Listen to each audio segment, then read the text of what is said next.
Peggy 18.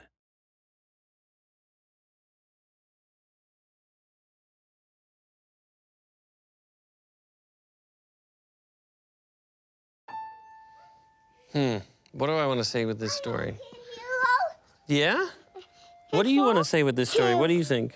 What do you think with this story? I think running away is what I want to say with this. Change is possible. Fuck me, man. I could see it in everybody's eyes that they were just like, we're not gonna make it. And then everyone's still treating it like, you know what? We'll just see. And I'm like, no, like, in my mind, I get it. I see what you guys are telling me. I'm not gonna let myself believe we're gonna make the date now.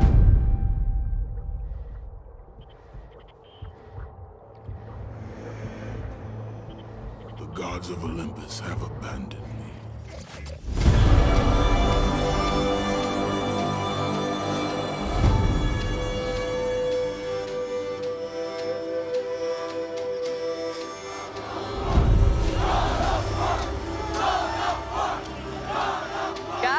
Revolutionized the gaming industry with its epic storytelling, jaw-dropping action sequences, not to mention a quick and brutal lesson on Greek mythology. Ares! Burn this village! Burn it to the ground!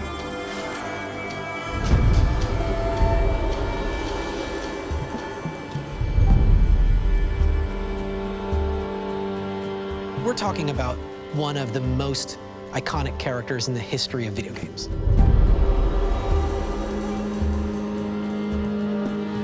Yeah, it's an ass-kicking game. It is. So I don't know what the demographic is of women that play these games as opposed to men. I'm guessing that the ratio is probably like 9 to 1. I bring the destruction of Olympus. Ladies and gentlemen, the creative directors of the God of War franchise. What exactly does a game director do? His tactics were brutal. That's the pure carnage from start to finish. Very early on, he or she has to be able to play the game from beginning to end in their head. Grabbing people and throwing people around, and like you get that sense of empowerment, you know, like nothing can stop you. Especially on the first God of War, when nobody, with the exception of a couple of us, had any idea what it was. So to me, a God of War game is about the action, it's about the rage. I was a god in the beginning, and then I was put down, and then I came back and destroyed everybody. On God of War 2, he expanded the story of Kratos, deepening the saga and turning it into a legend. Please welcome Cory Barlog. A lot of the time, we have no clue what we're talking about. I mean, there are a lot of leaps that you make in this job where you're like, all right, look, I kind of know what I want, but sometimes you're discovering as you go. So how did you guys become game directors? For me, it was just that Cory quit. Thing. Yeah, I quit, so he quit, so I got it. So really, all you gotta do is find somebody to quit. I pledged an oath in blood. God of War 1, about a guy who puts everything aside for work, and he loses his wife, and he loses his kid. Pain is all I have left. Hello, Kratos. Few games embody the definition of epic quite like God of War, so it's disappointing that the release of Ascension brings with it a whiff of a series that's treading water rather than driving forward. So I guess killing people solves problems is not really gonna go over so well.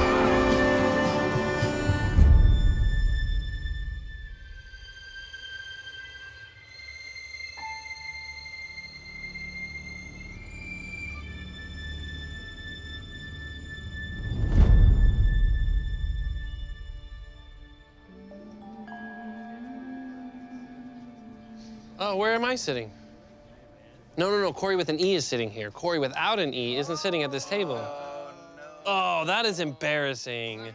That is embarrassing. I am an 80s television star, but that's all right. We'll let this one slide, maybe.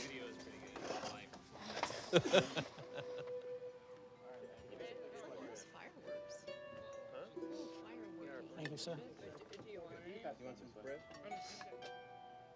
For me, this was a very long journey. We were in a tough time within the studio, and there was a lot of emphasis that we as a team were putting on rebooting this franchise and what does that mean. And there's a lot of risk just in that one sort of concept. Reboot is, as Cory and you guys know, it's not as easy as it sounds.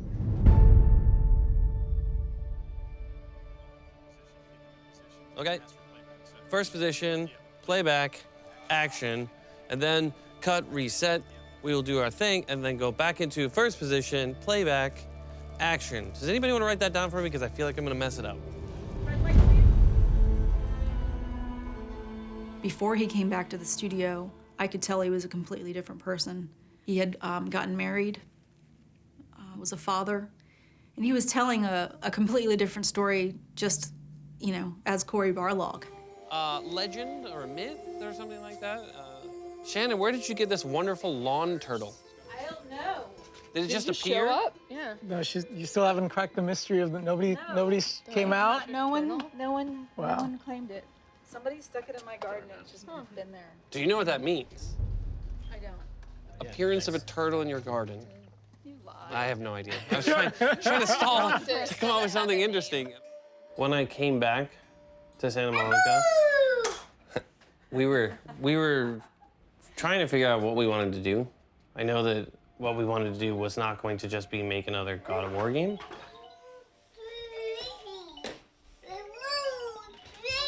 Knowing that, we knew that same old Kratos, rage-filled, crazy guy, was not gonna work. And I kind of started thinking about this idea that if Kratos ever got a second chance, you know, this idea of like when I had a kid, I felt like my perspective on everything changed. Hello. Hey, all right. Hi. Do you want to come over and see what Papa? Come on. We'll go over here. We'll go call action. Can you say action? Action. Action. See, he's learning. Success means the world to Santa Monica Studio. I mean, this is something that, hold on, my pocket's buzzing. That's awesome. Yeah. We're sorry. definitely keeping that. It was Shannon's idea to go find Cory again and bring him back as one of the original vision holders of the whole world that was God of War, and give him time to really try to come up with, how do we reinvent this franchise? How can we just make it not just bigger and better and the same, but bigger and better and different? After Ascension, they did this thing to check how the audience felt about God of War, right? The overwhelming vibe was that they were done with Kratos. You know, Kratos either needed to go away or needed a fresh start.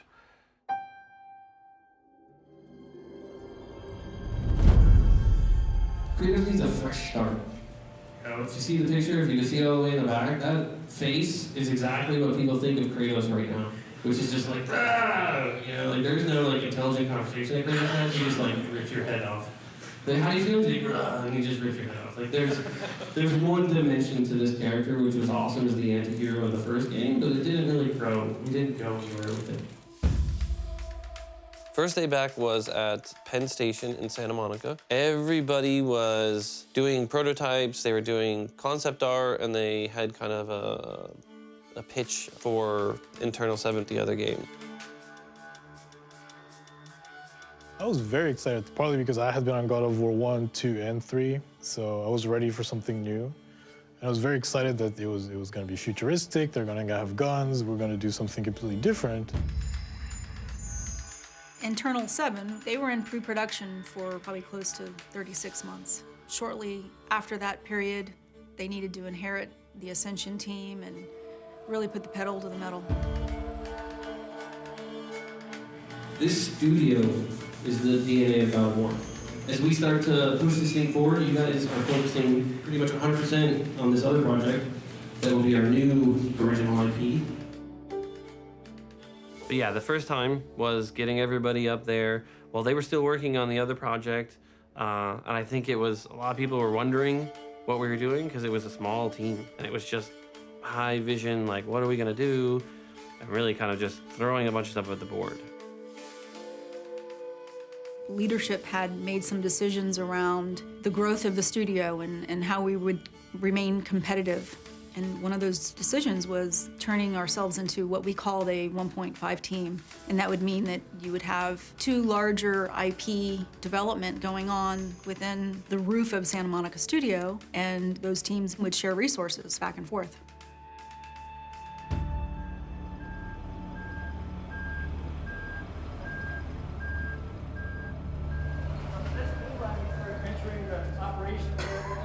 And the theme of the day is trying to keep quiet during the tour. Lots of reverb in there. So we have a whole area. Offices will come along here. Offices will be along this wall. Over on this side, we're gonna have the focus test room right over here. Incubation team, we just walked through the new incubation area. We have full-fledged recording studio set up. Green room for the talent that comes in to record for our games. And as you come this way, having a projection screen that will be able to come down. So we'll have an all hands. All hands in this space, again, similar to what we do in Studio A. Executive boardroom for meetings. As you're winding, you can look over the railing. It's a really different perspective on the space as a whole.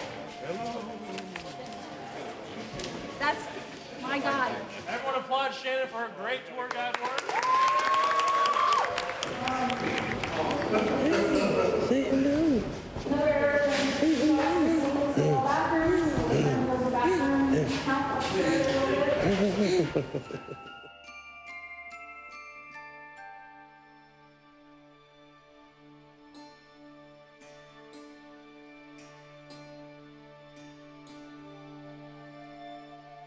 Thank you guys all for coming. I think this is a crazy great opportunity. I'm sure all you guys are totally overwhelmed like I am with how incredibly large this place is.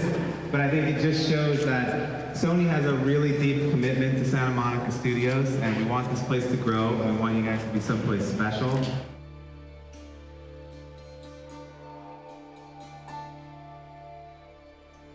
Opportunities like this don't come very often. I'm very honored to be here with you guys today in our new home with the team that is going to be the future of Sony Santa Monica. Cheers.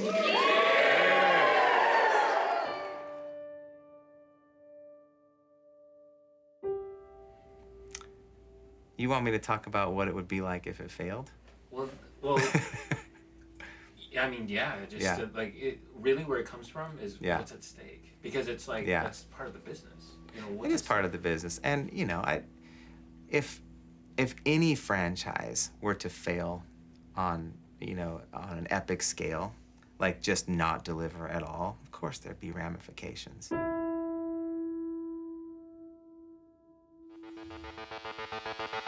Gaming here with IGN News. Layoffs unfortunately hit Sony Santa Monica studio today. The Sony-owned exclusive developer, founded in 1999, is best known for its God of War games. The extent of the damage remains unclear, though there are indications that one of the projects the studio was working on has been canceled alongside this round of layoffs. Sony has provided the following statement to IGN. SCEA can confirm that we have completed a reduction in workforce at Santa Monica studio.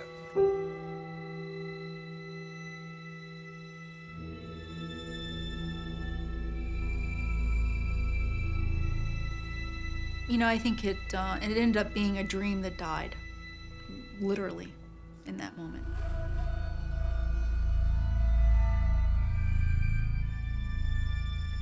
It's one of the hardest things you'll ever do in development, is when you sink your heart and soul into something and you realize it's not coming together the way we wanted it to. We need to shift gears and restart. That was kind of the abyss for that team. So that was pretty devastating in many ways. You know, one of the many big appeals of coming here was to work on a new IP on a small team. So I actually joined that in-7 team when it was about 20 people. So that was a very, very difficult time for me. So, yeah.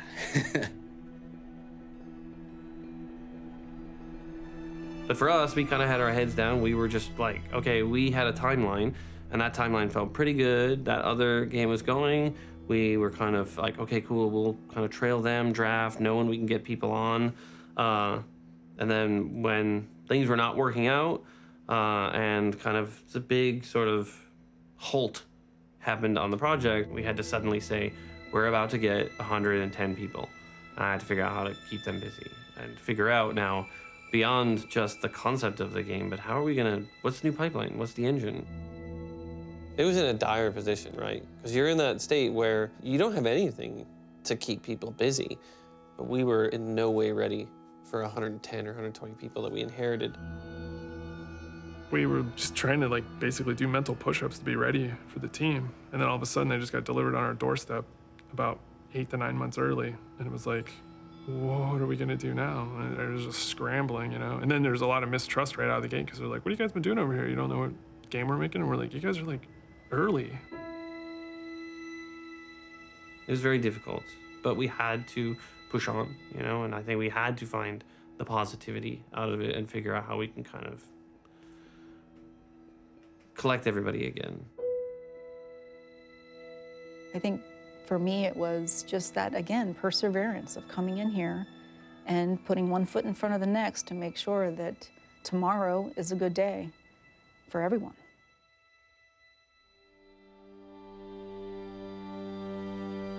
We have been through some pretty tough times here, but we are confident in our foundation and we're building on that. We are in a reset phase with the new studio. This probably won't make the final cut, but I like this location. I prefer this. The new, this, you know, this will all be lovely, but this is I'm fond of this place. It's pretty bittersweet. It's sad in some ways to be leaving the studio. You know, it's such a great place where so many great games are made. This big, open, collaborative space. We realized we couldn't keep it throughout the whole building and have that same feel, so moving makes sense. It feels like a new chapter. We're making a new style of game.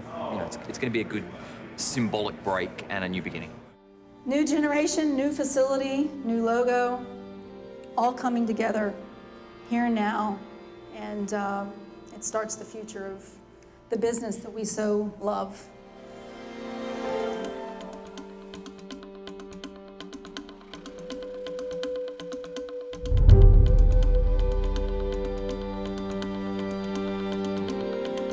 Well, the business is growing, and we feel face-to-face communication and dialogue is really critical to our collaborative nature. Well, I mean, definitely we'll miss some things about the old building. We went through a lot there, but I think this is I feel re-energized, you know, to be honest. I feel like, you know, I just feel pumped up for whatever's going to be next. The inspiration is definitely in the building now. I mean, we have to step up and make something fantastic because we're in a fantastic place. For me, I wasn't coming to work at Sony. I was coming to work on that franchise. You know, when I played God of War 3, I was so excited about it. I just wanted to be part of that. You know, if you're making a fighting game or a sports game, you build a team around what you need. And we had a team of people who loved God of War and a team of people who want to build that kind of game.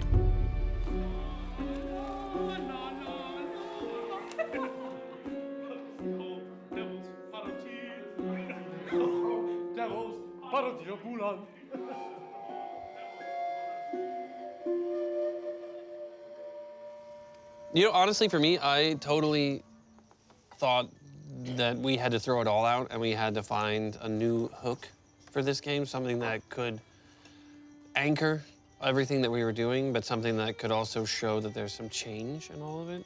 And I'm not as creative as I would love to believe, so I always just pull things directly from my life. So I thought it was a totally clever idea to have Kratos be a dad and try to actually be a dad rather than use it as like a cutaway cinematic to describe whatever past he had.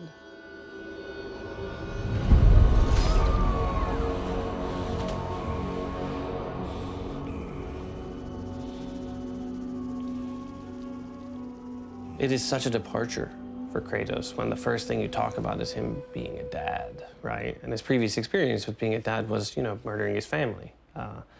And that definitely gives people pause. I think the remainder, or the rest of the studio, the rest of the team, we had really worked together, this core group of like 11 people, to find the best sort of version of what we were talking about.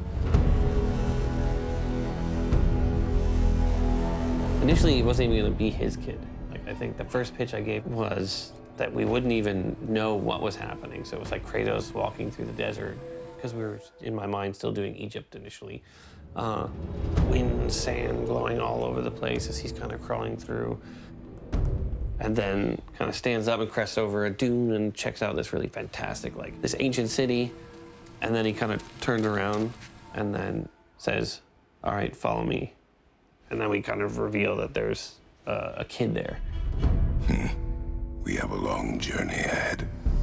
I think it was very little. It just at least got the spark. And then that was the, oh, wait, you know, we should do this. We should try this. We should do this.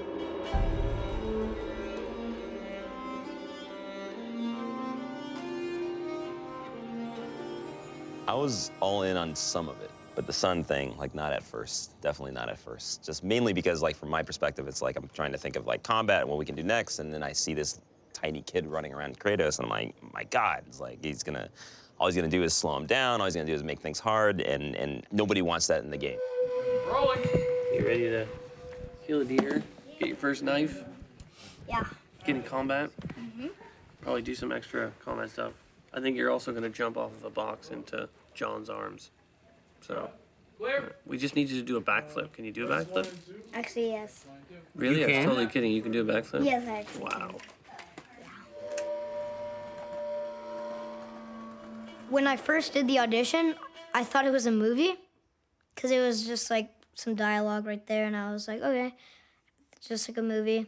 And we just did like a fire scene or something like that, which I barely remember. No, we didn't do history today. But you do that sometimes. Yeah. Basically, when we actually present the game to the executives, this screen will be sitting on the television. It'll just be your face sitting at the fire, looping. And I'll be talking to them, and then when we actually start the game, I'll press a button, and that's when you'll hear your dad call you. So I'll press the button, and it'll be like, boy.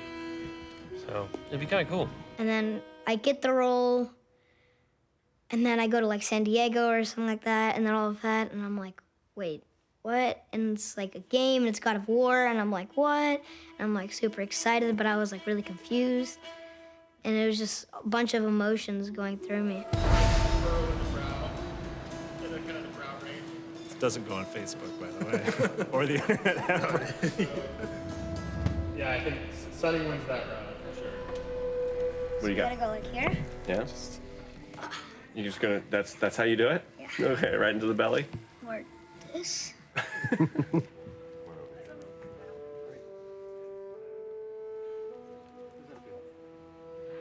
Yeah. I actually did that yesterday, where I'm supposed to get really mad at Kratos.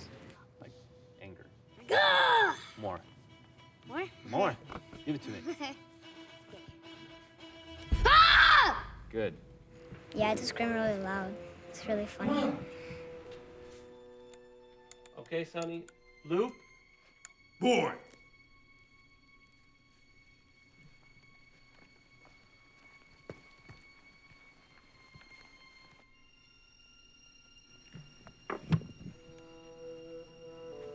Four. So remember that you just killed that thing. It's not alive anymore. If it's got kids, they're all alone. So think through that. It sucks. I know, right? Use that. Okay.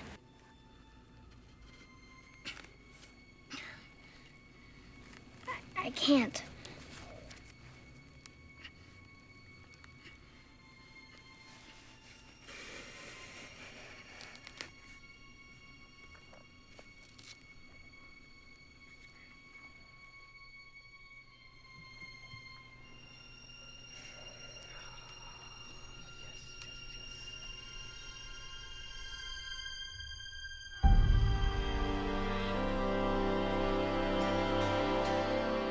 There it is! Quiet.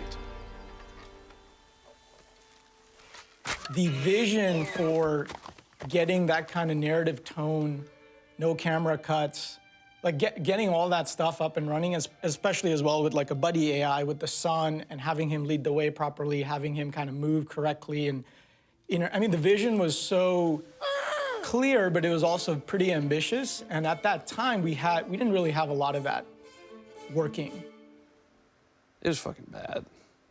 It was just a mess, right? It was like 12 different ideas, you know, all at once. It was too much, and nobody was really sort of giving an inch. Okay, well, now what does that mean? Well, that means you go back to the drawing table and you do it again. And, you know, we've had even, I think, a shoe visit a little while ago in March where the second he left the room, I was like, that was not good. There's something that you know, in his facial expression that is telling us there's an issue here. And then, you know, Shannon calls a little while later and says, Shu had some notes.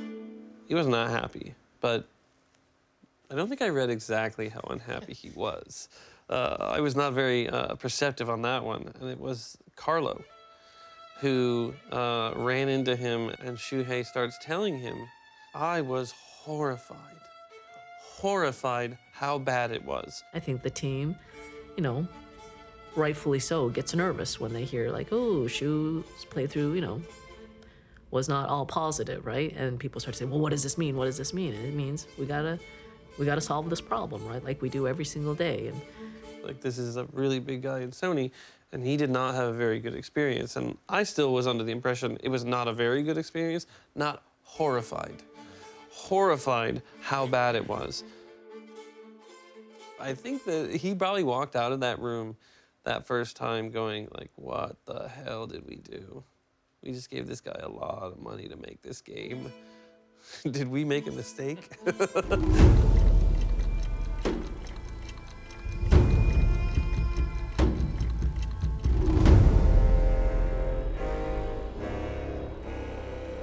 Run.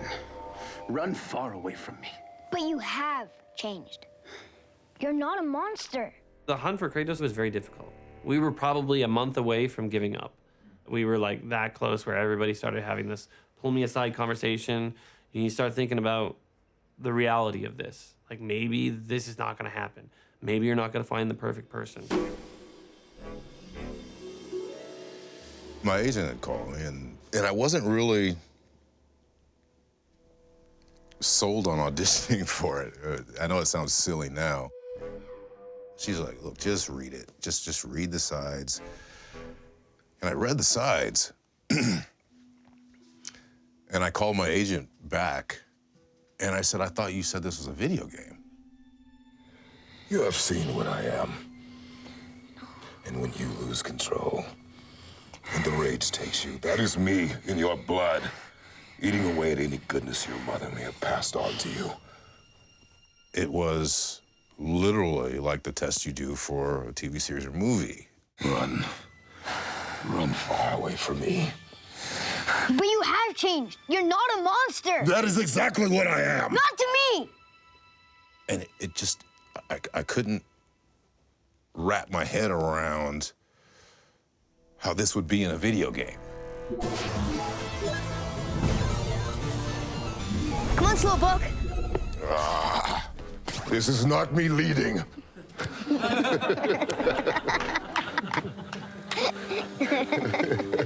Excellent. Very good. Right from the get-go, you can see him and Sonny had a really good chemistry. And, you know, he's huge.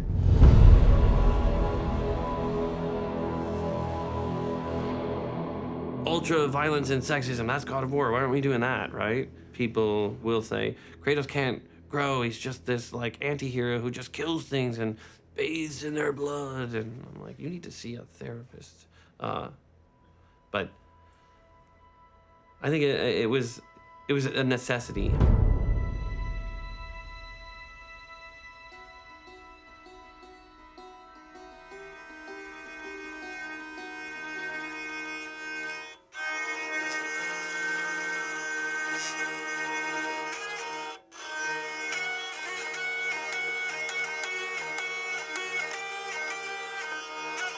If I had my own instrument, it's probably the accordion, because it's weird. And most people think it's lame, but I think it's cool. Hey, man, how's it going? How you doing? I remember meeting Cory, and he told me the story of the game. I think we were there for like an hour and a half. And I felt like I was sitting around a campfire. Like I wanted to just like roast marshmallows and just like, and then what happened? It's the story that draws me musically. That's where I get ideas. And I realize like this game has a really well thought out story and character arc, and I just thought, I have to be involved in this. What is God of War? Is Kratos the mascot, or is Greek mythology the mascot? I was talking to several people from the European marketing groups, because I think what they saw is like, oh, you're just gonna make another God of War with angry Kratos, right? And they're like, that's just not a good idea. And I had talked about, you know, potentially exploring other mythologies. And one of the guys had said, you know, I just don't understand how that would work. You know, what is Kratos gonna pop on a backpack and just walk to Scandinavia? You know, that just seems weird. And I was like, oh, right at that time I realized, like, I was like, oh, well, he doesn't have a backpack, but yeah. Hello, okay, wow, there we go. So they're gonna go out in the beginning of the game and fulfill the sort of dying wish of the mother. The mother wanted her ashes. She wanted to be burned and her ashes to be spread on the highest peak in all the realms. So that's kind of the driving force throughout the entire story, is that they are taking her ashes and heading to the highest peak.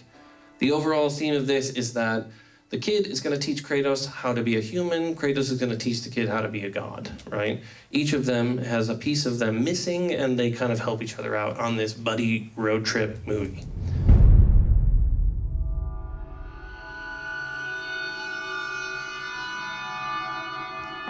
We are in the middle of nowhere right now. And we hear a hissing. There's the culprit. So, another adventure. Yeah, it was interesting, a cross-section of people too, because it was, we sent programmers, artists, Shannon, I think, went as well. It's a panorama? You're doing a film. This is serious. I'm documenting. You're documenting? Ready, guys? Right. We're getting ready. This is where it all begins.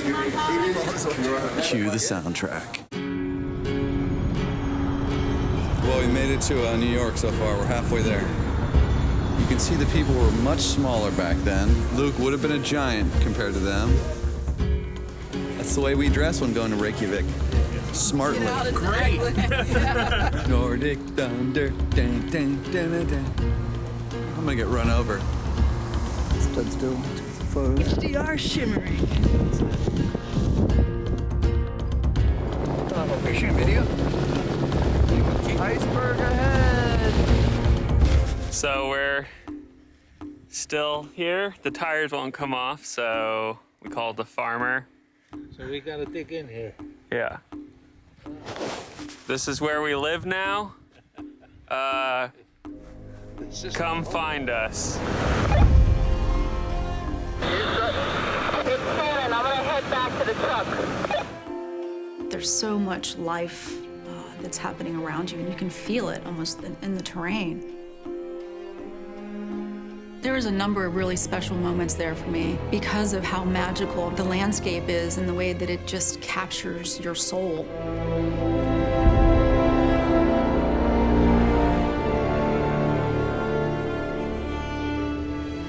As I was looking around at the beauty of Iceland for the first time, it really hit me that the path that we were on was the right path.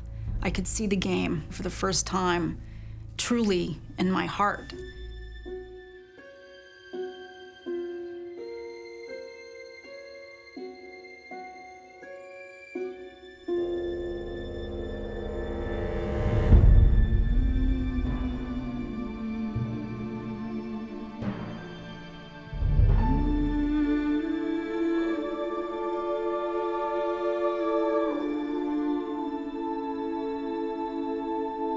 Ljóst hamri að himni. Ljóst hamri að himni. The Icelandic language today is the closest language to Old Norse. What that means is Acquire in Iceland would be able to read a phonetic spelling of Old Norse and do it correctly. So immediately all eyes were on Iceland as a possible place to do choir.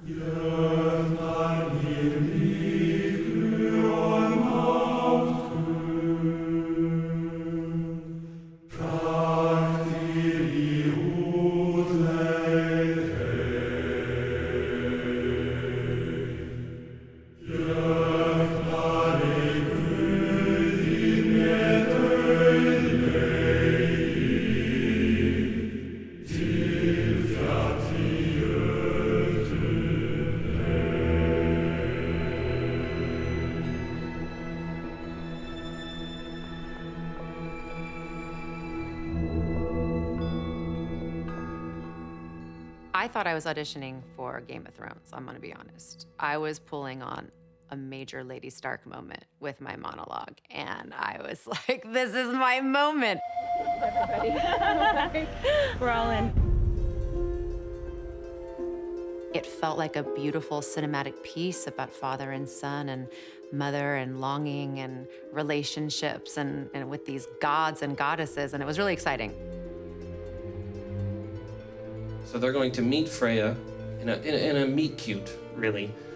She is going to give them a little bit more information on the world, help guide them to where they need to go, but also kind of start to create this relationship with both Kratos and the son that we kind of build throughout the entire game.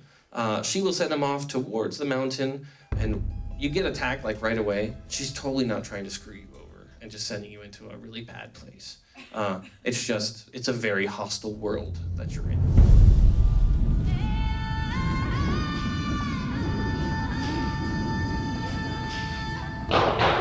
Yes, the gunfire is very exciting. It's all part of the experience. So, while we may not end up doing some of these exact things, I think it's cool to kind of get the tactile feel of these things so that we can kind of imagine a little bit of what it was like to live like people in the pre-Viking era. Wait, they have guns and we have knives? Yeah. Survival. Ow. Watch for poison oak! Stop saying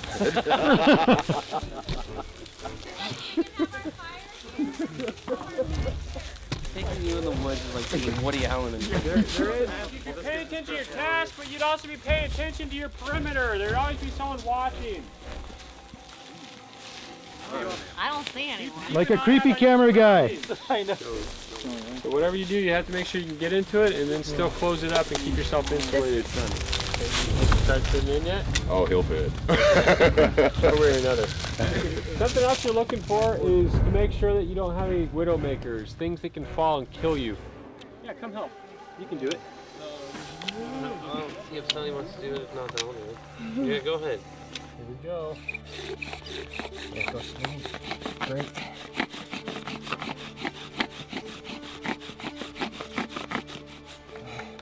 You want to help with the rest of it? Wow. Oh my God. Well done, boy. All right, so I will call playback. Call him for position, get him in position. Okay.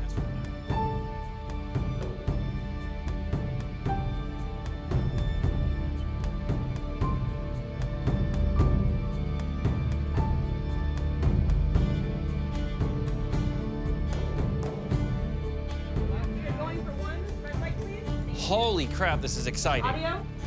Camera. This is our first day. I have to pee. Really? Now? Do not make me pull this volume over. I won't. I often make bad decisions and get myself in trouble, so it'll be perfect. I'll be like, look, what did you expect? Are you talking about work too? Yeah. See? It's all around. TV? TV? Yes, I was trying to teaching him the action. All right. It's a big influencing factor. And I think as I was growing up in the earlier games, the family was sort of the individual extended family. My family lived farther away from me, so I was a lot more separated from them. So the work family became the entire family. Now, I have them intermixing. Like, I had my daughter during production, and just the willingness to work around my schedule of having a newborn. And, you know, I had to take maternity leave in the middle of production, and, well, I know, so I came back. I have two daughters, and a 4-year-old and 6-year-old. Hi, Sophia. Hi, Olivia. I'm expecting, yes. It'll ring. We're gonna watch the TV, and they're gonna be acting over there. And then it's gonna be on the TV. TV?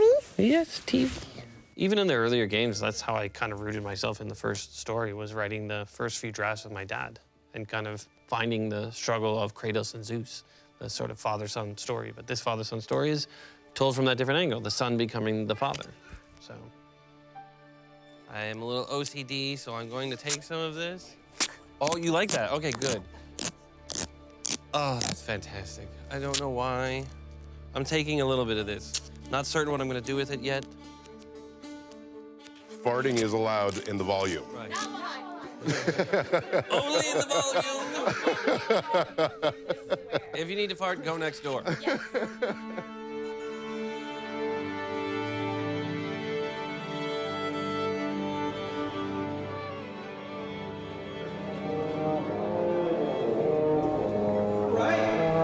Thank you, everybody. Welcome back. We are going to 0M1, main theme. Hold on 1 second, everyone. Sorry. I was playing around with just this melody.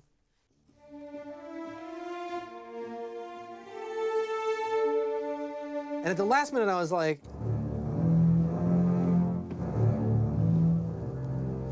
it's so simple that I almost wrote it by accident. It was the last thing I did in sketching that theme. But I mean, I've come to really love it. And I think its simplicity is what makes it so powerful. And it represents Kratos. He's a man of few words. His theme should be a theme of few notes. Here we go.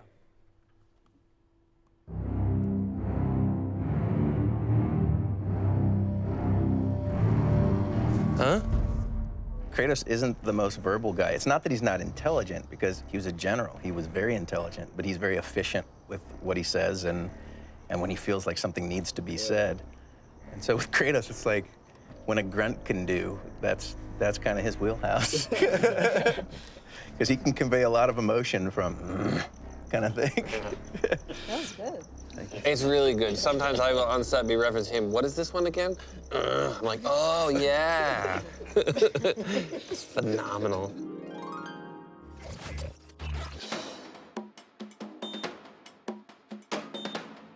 E3 is a big opportunity for media to get a glimpse into what's going on with the various software as well as hardware. It's bigger than Oscar night. I mean, it's huge. It's a chance where you get all these, you get all developers, you get all studios, everyone's just a fan of games.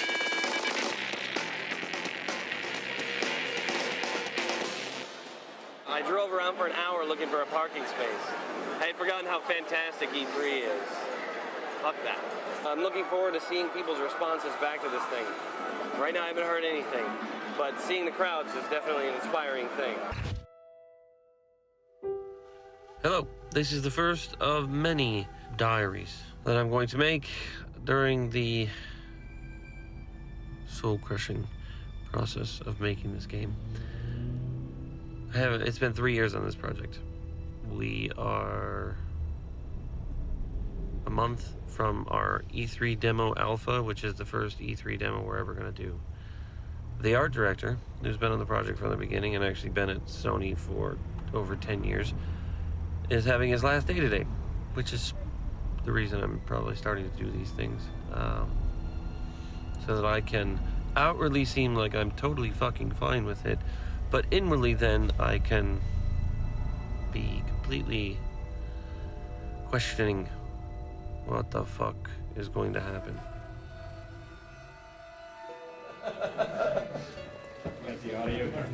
Have we cranked this freedom rock up? Because this is... Well, what is it at? 11. 11, check.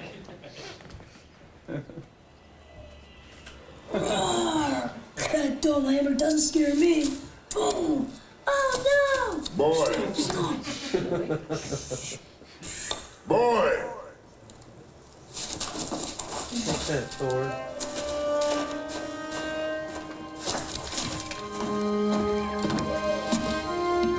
Your mother's knife. It belongs to you now.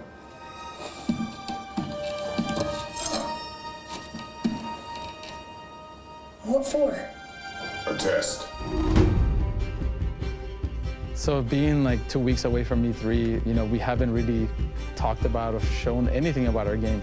So like, it's like a pressure cooker right now. You know, we're like all boiling with excitement. It is simply a target.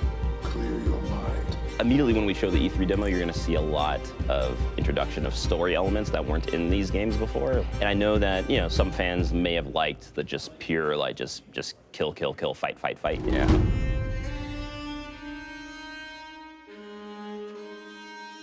Well, I don't know how they will react, but I'm excited about finding out soon.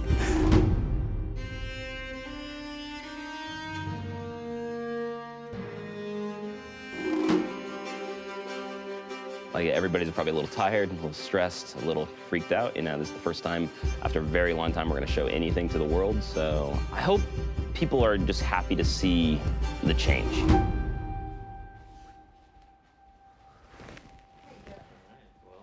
Oh, man. So I think I've been rehearsing that demo for a month. And it's just 9 minutes, but it's, to me, the most important 9 minutes of this game. Because that's the one where either everybody's gonna go, what the fuck are you doing? Or, what the fuck are you doing? That's awesome. Like, I have no idea what answer is gonna be either. It truly is like the cat is alive and dead at the same time right now.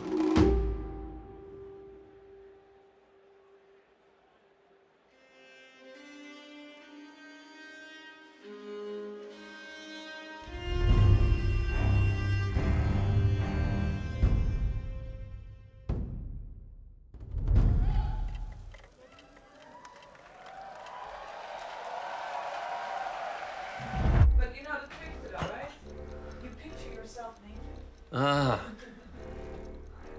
I like that.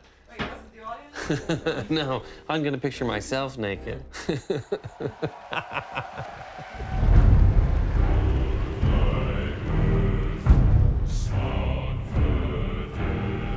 You want to say bye-bye to Papa? He wants to open that door. Come on, give Papa a big hug. Oh. Yeah.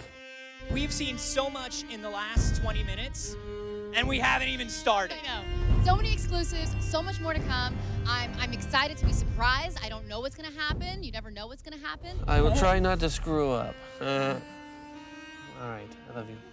Mwah. Ito, I love you. Papa Bush. Mwah. All right, you have a good day opening and closing doors.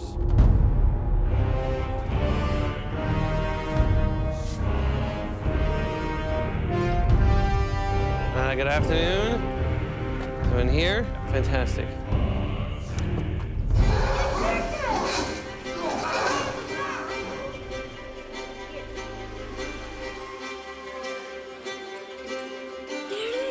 Hold. My wife talks about, she doesn't come home from work being a stay-at-home parent. She's constantly immersed in work. And I'm like, I kind of feel the same way. And I should be able to separate from it, but I have this like problem where my brain will not disengage. It was last night. It was 3 in the morning and I'm like, I really need to sleep. I have to sleep. And I just could not stop tossing and turning and What are you doing? going over both the positive and negative scenarios, you know, and one of them was trying to convince myself, you know, the positive scenario, and the other one was just worming its way in like an earworm, you know, like, they're all gonna laugh at you. Maybe not that exactly, but. Hi, everyone. Oh my God, thank you, that's so awesome. When I saw it yesterday, I was with Cory and Yumi and Kevin, and I said, you guys are just so close to this that you don't see how absolutely phenomenal it is, and it's just mind-boggling. They could very much say, wow, that's great. This is a new direction. You know, gamers, I feel, have grown up the way that I have grown and the team has grown. We've all kind of moved to this next phase of gaming. Are you excited about today's press conference? I have no idea how people are going to respond.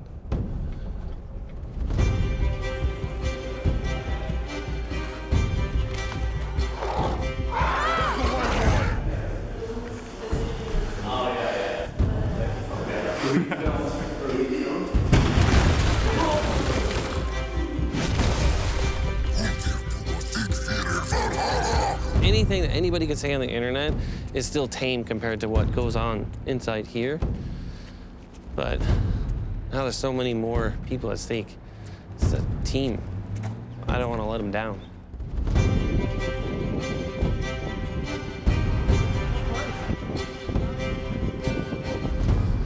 I think there's nothing we can do now. It's already done, so I have faith that people are going to enjoy this And then I won't have faith, and I will have faith, and I won't have faith, and I'll just...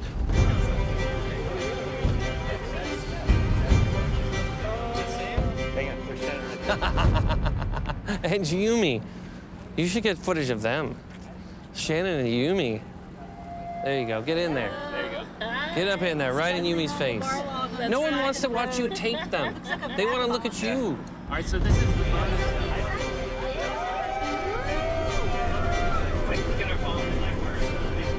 Oh my God, it's amazing. I can't believe we're here. It's a crazy day. Cory Barlog on the big stage. It's like 4 years in the making. Woohoo! So in terms of going in? Yumi wants the camera off. All right, we're done with the camera. To E3 press conference. Absolutely. Now, the big show starts in just a few minutes. See, now I can leak something, and it will be okay, because today's the day that the leak's coming out. How are you getting in? I have no Do idea. you have a hat? Huh? Do you have like a hat, a cap or anything?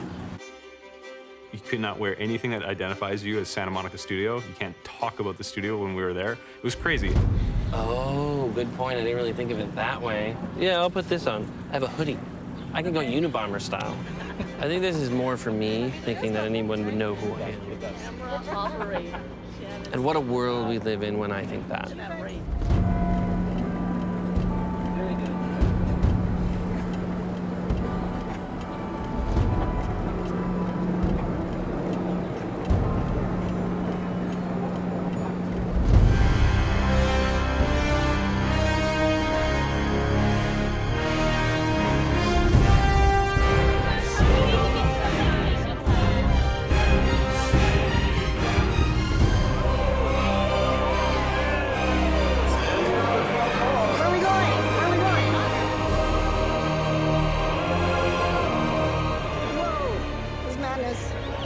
Welcome, guys. Yeah. 2016 Sony press conference. You're amazing at this.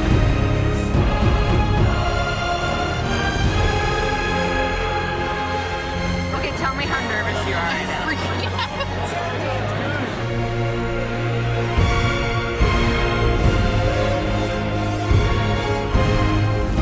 I had Richard on one side of me, and I had some random stranger on the other side of me. I want to lean over and be like, I know what this is. I know what this is.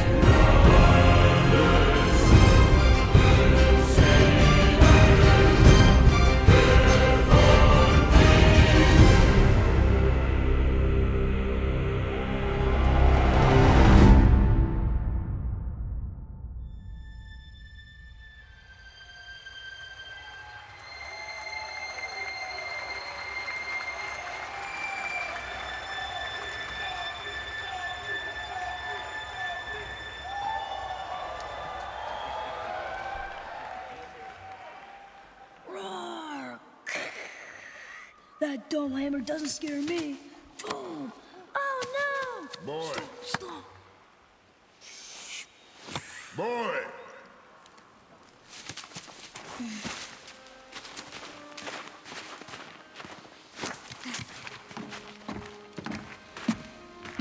Your mother's knife. It belongs to you now.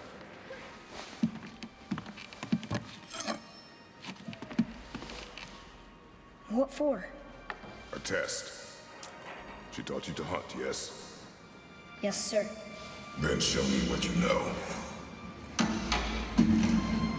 I am hungry. Feed us.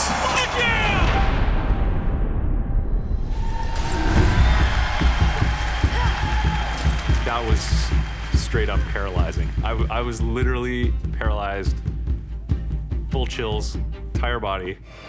Then show me what you know. I am hungry.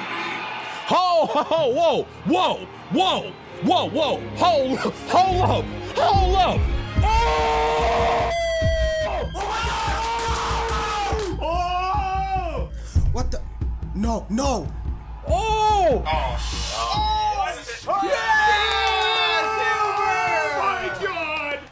I literally got to like raise my arms and hear that sound as he stepped out. I am hungry.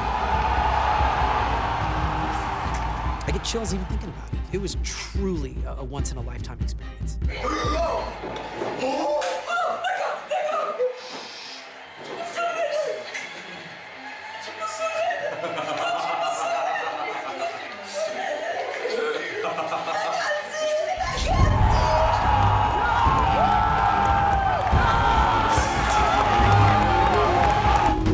Very rarely in life do you get that.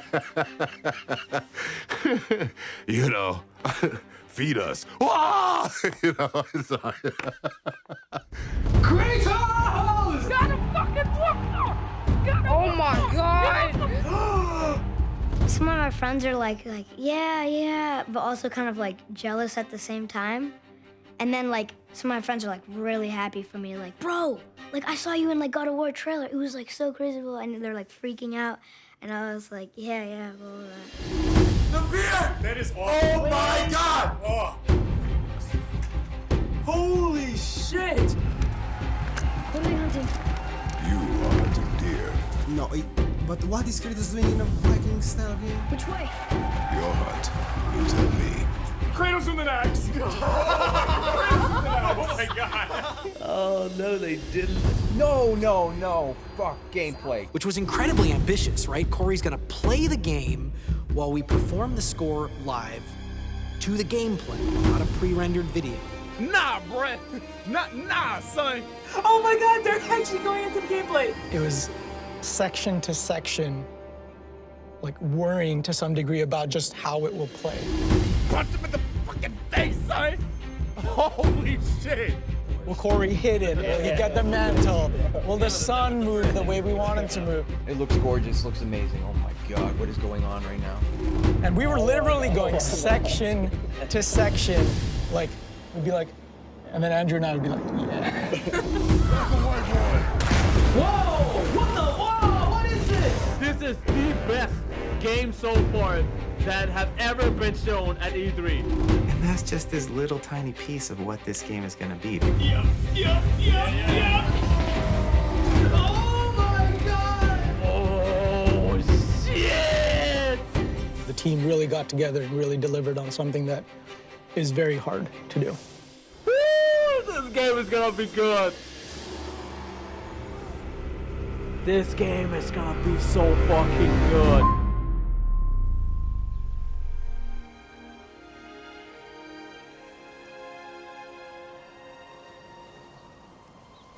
Now, you are ready. For what?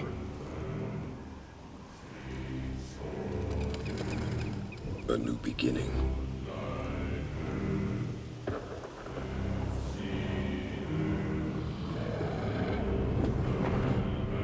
Yo, dragons! Dude, I can't right now.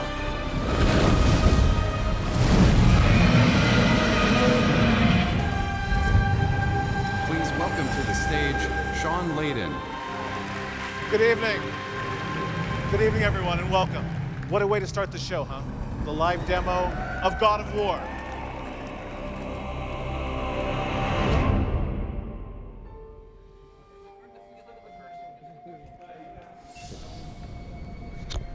Or is it in the back? There's no light. Okay, well that's good. It's recording.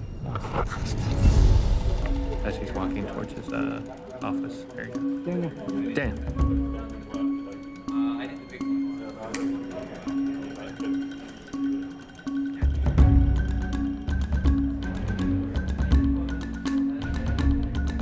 Everybody's telling me, my gut is telling me, what we did on E3 doesn't scale, right?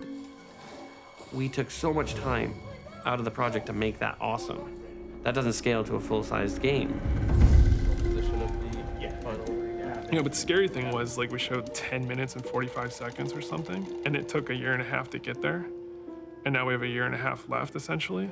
And we have, like, 30 hours to make. And you're kind of scratching your head, like, how is that humanly possible? How are you skipping to all those different stages? Are you using bookmarks? No, it's called Denny. So yeah, this is actually not correct anymore. It's unbelievable. No, I can't keep up with all this shit.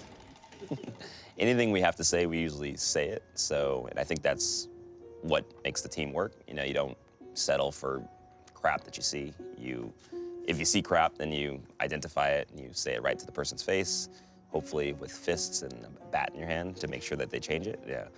And yeah, basically you just talk it out and you just figure out like how to make it better, because usually it gets better. We'll do it. Yeah, we're just gonna do it in effect and just a little swap. Funny is this very. We could definitely make her disappear. Exactly No, I know we can warp her. Whether we can make her turn into a bird in gameplay. I love to see that. Yeah, me too. It's a good meeting. All right, guys. Never mind. I gotta go do something. Yeah, he's got things. Hey. Why apparently? Good morning. All right, I'm going this way. All right. Everyone will steal your soul. I have almost 30 people in my department, and artists tend to be a little bit introverted, dramatic, read into things, very sensitive, because, you know, you're an artist. That's natural. It's all okay. But every single person that I need to deal with needs to be dealt with in a different way. If everything goes right, then I feel that I can get all of the stuff in. But as you can see, like I was just showing you stuff and there's a bunch of stuff. We're gonna leave now because everything's going wrong. For me, at least, I think a big part of it is maintaining that focus. With a team of our size, the ideas are constantly flowing. There's so much feedback. There's so many things that need to be done. Sometimes you just want to, you know, go to each individual person and say, stop thinking, just do this, right? Like, don't look at all these other things, just look at this and do this. And you can't do that because you know the other things are also pretty valuable.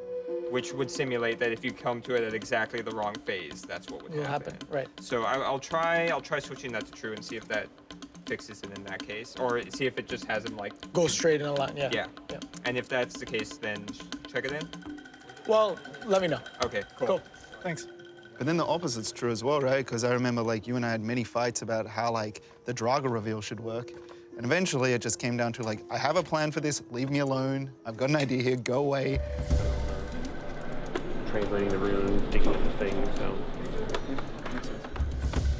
It's a struggle to try to sort of unlock like this understanding of the process and how all the pieces fit together and how the players are going to understand the final product that you're delivering. Are you working more on that? Are you pushing further on these? There's bugs like you saw, like the fact that one resource was missing the ID. There's tons of stuff. This is showing right now on the purchase. So it's cleanup. Probably the most challenging thing is just people love this character so much, and there is a lot of pressure to make sure that those people feel like we're doing that character who's so important to them justice, while still evolving him, because he couldn't stay in the one place that he was. And right now, once you go in there and you have all the doors around you, you don't know how the hell to get back out to the bridge. Right now, the only doors that are in there lead to realms. Right? Are you with me? Oh my God, your AI broke. Yes. I had a firmware update just now. Sincerely, like after a party that just appeared in your house, because now I feel like I just want to show up every once in a while and leave you new lawn ornaments. Yes, I'm not kidding. Oh, I'm gonna do that. That sounds fun.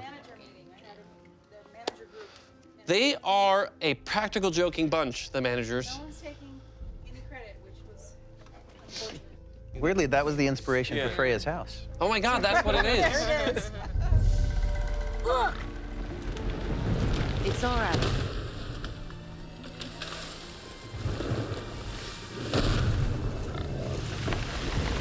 Is he friendly? So this is gonna start filling in all the points in which we meet you, and you're gonna be going with Kratos and the son to take them from the mountain all the way to Alfheim. Right. When you meet them in your house, all the different circumstances throughout the game, Yeah. where we need actually your voice versus my voice or Carlo's voice. Oh, You know, okay. where you have really bad stand-in dialogue right now. So where are we doing? So this lamb's cress. So these first two lines here, at this point now, the player can still roam around your house. Oh, right. And I'm like, come on, get it already. I also need lamb's cress. Do you mind? It's a white petal flower in my garden. Just a handful. You better work, right? Fine. Lamb's cress. I'm a fucking god of war. That's amazing. I hope you guys keep that in there. What's up, Larry? We're trying to hit alpha. It's like a big deadline for our games. So. Good, how are you? Good. What, you a big time motherfucker now because you've been in movies and shit? Save some of that money, dog. Who are you working with? Nicole Kidman and Colin Farrell. Oh, good, so nobody bigger than me. I mean, good to see you. Have you missed me? No, not really. Yes, you have. Yes, you have. Come on, man. It's okay. It's okay to love, dog. You gotta, don't forget that. It's okay to love. Love is first. Followed closely by hate and divorce and alimony. Those are the things we teach kids on set. It's my meeting. Yours? Where? Yeah, let's do this. Where is that? It's in the pit. It's in the pit. That's awesome. Well, I mean, we can show you stuff without Jason. Yeah, that's true. We don't need him, right? How deep can your voice go? Pretty deep. Okay, good. You're playing Jason today. Great. So do we think the plan is to always have like the word Valkyrie written behind her, just so you're clear? Yeah. That's awesome. That was your vision, right? It was. I just didn't realize that you guys were able to really achieve it. Jason, I did a terrible. what are your thoughts on the Valkyrie? Valkyrie? I don't know. I haven't looked at the Valkyrie yet, so I don't know. I hear it's awesome. It is pretty awesome. I would not want to be the character following this meeting. I don't want to be the next character. That's what we're not because gonna show any more boy, characters. the bar has been set, ladies and gentlemen. Now I don't and it's know who high. to throw under this Right. bus. Now you got to top Valkyrie and final boss. No pressure. I'm going to be showing you some work in progress stuff. I'm actually the first, so I've heard I'm the first woman in the combat design team at the studio ever in the history of the studio. And when I heard that, I went, oh, that's actually really cool. That's not scary. It's cool. However you want to start. It's your meeting. You go. So this is the witch. Yeah, they're usually her eyes glow. So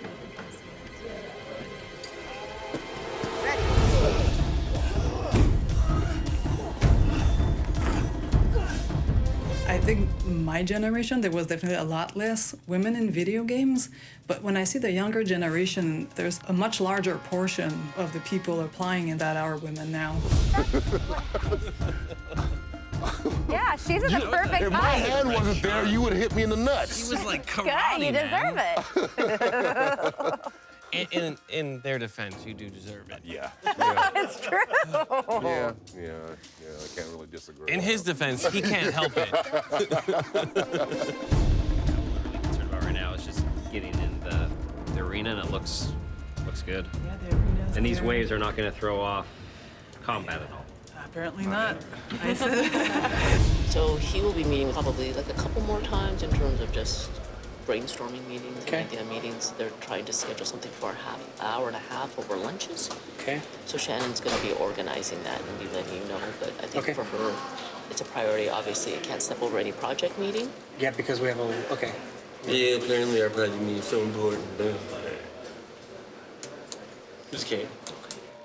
There is just no way that this type of activity happens from any type of top-down endeavor. It is No, not at all. every single person, every day, right? Yeah. Kind of figuring it out. And it's like, again, like with your kids, you kind of equip them in the best way that you can, and then you got to solve it yourself. And for that freedom, you'll be accountable to it. My mother said, everyone is smarter than you in something. And if you don't figure out what it is and learn from it, that's your fault. She taught me that every person I meet will have worth. And it's my duty to be open to receiving what people have to offer. Don't discount anyone.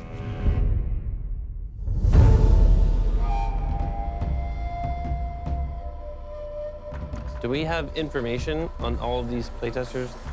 They are giving us nothing on their faces.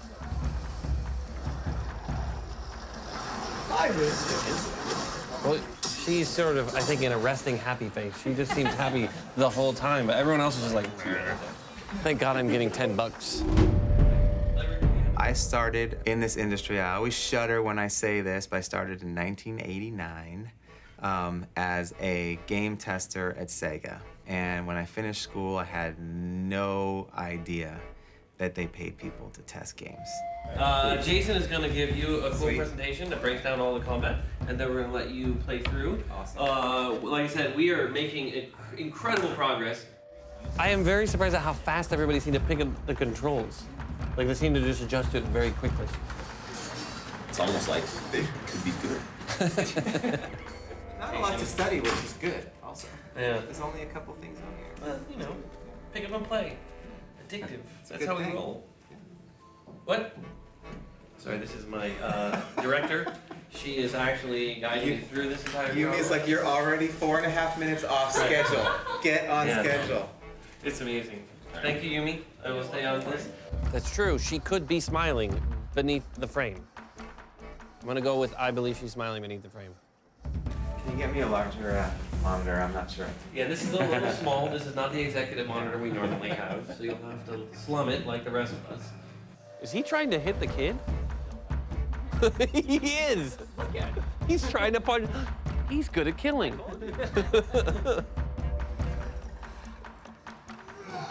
What are your predictions? Do you think they're going to give it really good scores, really bad scores? With that, the lack of facial expression, I can't tell where any of them are at. If they are enjoying it, if they're bored. I just see Derek. Derek, he just looks so professional. So what did you guys think about the sun? Was it useful, not useful? Yeah. Very useful. Yeah. He electrocuted guys. Without that, it'd be a nightmare. I am not a blocker in God of War. Never have been. Is that the old way, where if you just keep doing the combo and they've chosen to block, they will just keep blocking until you stop? Yeah, they will never stop until you either block break them. They're like the Terminator blocks. And I don't want to babysit someone. That's the whole fun of being Kratos, is running through and mercilessly murdering people with fist weapons and hammers. Yeah, we just have to make sure we're in agreement of like, okay, these are the possibilities and what. Are we in agreement? Yeah. But I don't know. We never talked about it, so. What do you think? That's the most satisfying thing, is when they dodge my attack. It's just not something I'm used to. Oh yeah, turn it up, turn it up. It was. I didn't like the button layout. My question is, why didn't the sun ever get attacked? Because someone's just kind of like, hey, I'm here. I'm like your OP, like, freezer. Yeah. OP freezer? Yeah. The fuck is that? Yeah, like, it was helpful, but... Here? What is this? What is this craziness?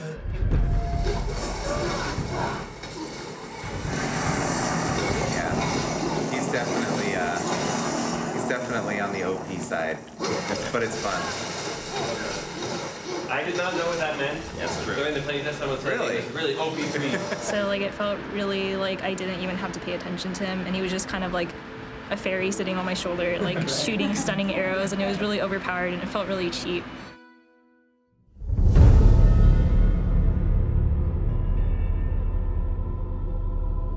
Like the addition of like the sun kind of felt very cosmetic, because I feel like you could have like the same ability without the sun even being there. And so I feel like if like the sun is supposed to be like an integral part of like the game, then like he should have a role, and like the player should always be like actively aware of that, like as like a liability, or like maybe like having the sun like play a larger role in combat. This is the all or nothing. It's everything. Like, we are literally all in on this game. You have to get 150 people who are very stubborn and passionate and creative to all see a similar picture that doesn't exist. And doubt is the demon that lives in the ear of every person in this industry. That is, to me, the biggest obstacle, keeping everyone focused on the goal and not listening to that little demon in their ear that says, they're all gonna laugh at you and it's not gonna work, right? And it's like, I have the exact same thing in both ears constantly, but I'm still trying to steer people back. And, you know, you have to be able to trust each other, that you can fail and openly fail together and still recover. Right? Otherwise, everybody just starts protecting what they're doing and nobody wants to share anything.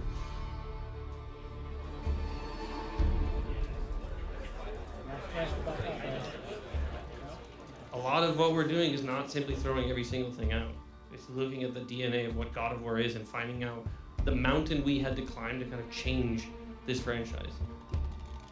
It is the traditional sort of child coming of age, but it's also Kratos' kind of coming of age. The idea of Kratos being a closet human being, right? Somebody who hides his humanity, somebody who is shunned and run away from it.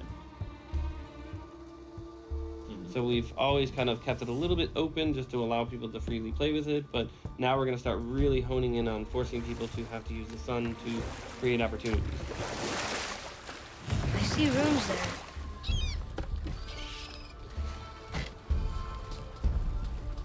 It reads, sacrifice your arms to the center of the water. Awaken again the cradle of the world. What? Throw our weapons into the water? And that is the lead-in to the whole world serpent coming out. So that way, at least it shows, hey look, he's saying be a warrior, everyone's a bad guy. And then when you meet this world serpent, the thing in the whole God of War universe that always would seem like the bad guy is the one thing the kid says, hey, this is actually the good guy. I think everybody recognizes we get one shot. We screw this up, I don't see us making another one. You know, it's a massive bet. No pressure.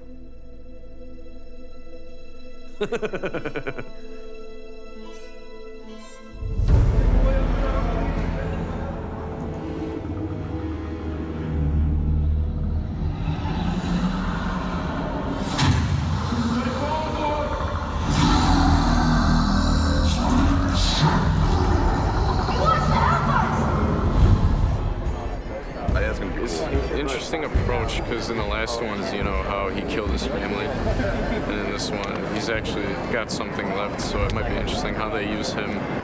I think it looks like a badass Kratos. I love the beard. After everything he's gone through, yeah. Still badass. So being from Norway, does it seem legit?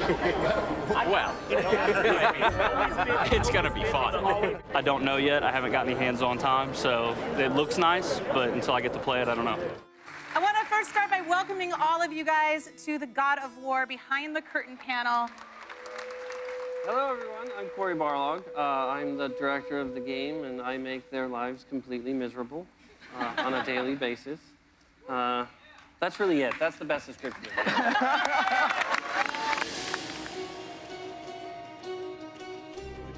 Tabs, you tab over to the journal, then you would have... When you're tabbing, Yep. you could tap fast, right? Like, Yeah, oh yeah, it's instantaneous. what's happening on screen while I'm tabbing? It's staying on the current screen until we make the selection and stop tabbing, and then what happens? Currently, just by moving over to this, there's no like confirm input to go to it. So Yes. currently, as you tab over, you instantaneously bring this UI screen up. So when I we can look at that. tab, we can look tab, at this tab, right now. it instantaneously moves? We have an in-game part of that, Cory. We can Yeah, look at that yeah, literally sure. right now. Literally. Yep. Not figuratively. Turn around and it's right behind you. Metaphorically. No, you're just trying to trick me and have me not see these. All right, well, let's get to it because we have a lot of questions going on. You know, this is a big reimagining of God of War. So I think my first question really would be for Shannon. You guys were, I guess the fairest way to say it is at a crossroads a couple years ago for the studio. You know, as we were kind of at that crossroads, it was really apparent to me that we needed to really look for a new beginning and someone that could tell that new beginning in a way that causing problems. So here we need a fade to black for the duration of this. We need an action that blacks out the screen, right? We're not going to fade to black. Well, the action is the hand coming over. Right. Yeah. But it's not going to look like a fade to black, right? Well, we're going to try our best not to make It's not going to look like a fade to black. Awesome. I realized that when I made the first and second game, I was a very different person than I am today. I'm a bigger asshole today than I was then. Growth, people. It's fantastic. Are we sure about the size of this arena? That's a big art scope, just throw it out there. How much work is ahead? We should have been noted long ago. Weeks and weeks and weeks. It's been looked at multiple times. So, what's the problem? What's the real problem? I'm just asking, do you think this arena is the right size? It helps to work with absolutely great people. I am surrounded by people that are so much better than me. It would be nice to have this effect. It would be nice to have this breakable. It would be nice to have this and that. And it's like, dude, 10 days away from beta lock. It's been tough. It's been tough the last, few years. It's never easy balancing all these personalities and all this talent. If you guys think it's not a problem, then it's not a problem. That's why I formed it as a question. I'm asking them, not you. Okay. I mean, it's definitely not a problem. Okay. Every story that you tell, everything that you make, you have to have some kind of personal connection to it, some kind of truth that comes from your own life. Right now, this is a giant empty space that doesn't have anything in the ways of interaction or change. We've changed everything from the combat to the mechanics to including the sun to the environment to everything is different, new, and fresh. Scary. And scary. Needs to be lock it down. Yeah. Move it forward, lock it down. Move it forward, lock it down as a leader. I find myself sometimes terrified at the decisions that we're making. We made the choice. We gotta figure out how to make that shit work. You have something that fans really care about and players really care about, but we still want to flip everything, break it apart, and then start putting it back together slowly. That's just the level. The 0 to the 4 on every single level. You know, we bump in together every once in a while. Sure. But it's all for the good of the ultimate goal of greatness. I'm so thankful every single day that they're the ones that have to do the hard work. Those guys are busting their ass. But like, we brought this dude on, we passed on other people to bring that guy on. So I don't want any more fucking excuses from that guy. I just want to get shit done. And I just want to thank Cory, Ariel, Jeet, and Shannon for joining us today on the God of War Behind the Curtain panel.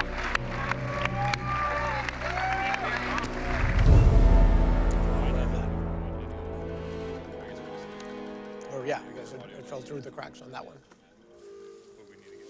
I feel like this whole time we were supposed to have you play the game, but you haven't played the game. Right. What'll be great is if we boot this up and it doesn't work. Now I'm very excited. Like I want to try that out. So 391.95. I have no idea what that means. I'm able to now share with you guys the specific release date. The date we've landed on is March 13th, 2018.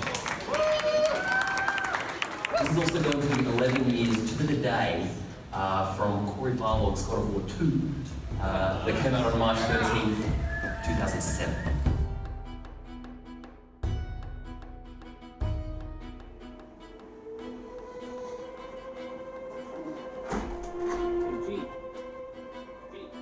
Up until this point, I think a lot of it has been we have latitude and we have time and we have the ability to tune and think and iterate in a way that allows lots of different perspectives. And as that time starts dwindling down, the number of touches you can get to do to validate the decision that you want to make starts sort of going down and down, right?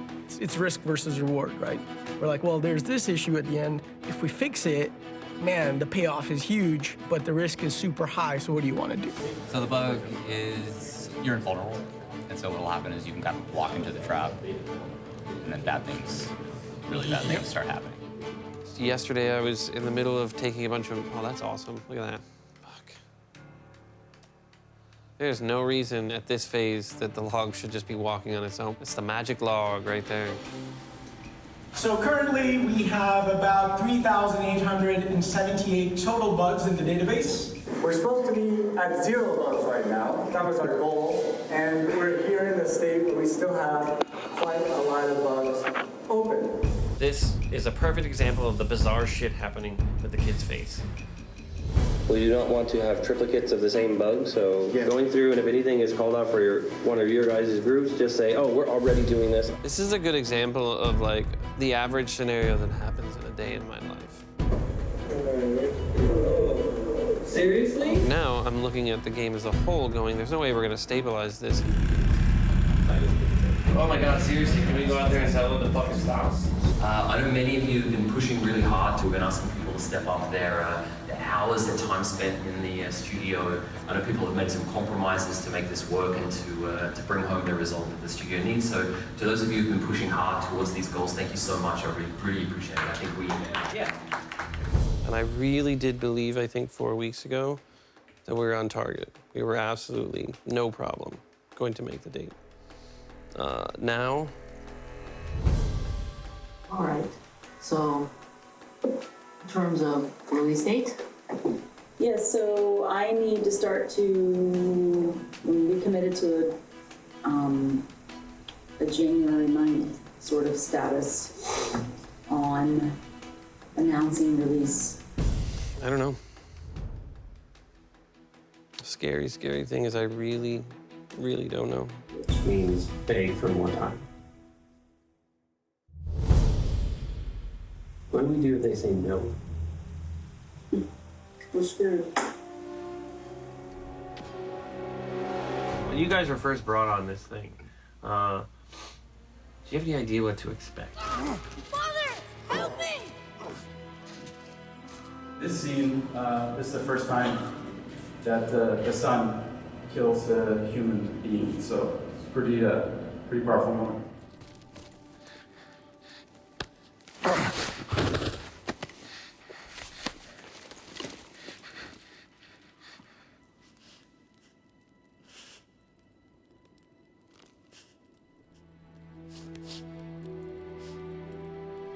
You know, as a father of 4 children, it's interesting that you know, this has been a man who has missed 10 years of his child growing up, and I really found some parallels with my own life there, because I was working on a show and I basically missed 10 years of my kids growing up.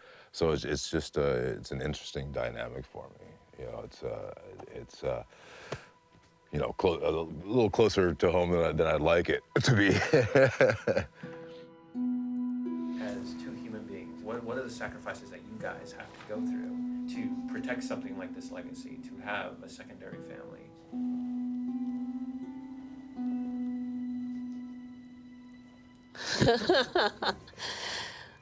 I am, you know, very fortunate in the sense that I have a home sort of, you know, network and a husband and parents and children that are very, very supportive and very much, you know, are as excited about what we're doing here as, you know, I think I am, and I have it pretty good.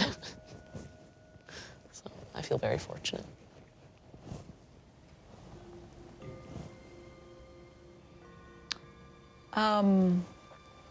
I don't think I want to answer this right now.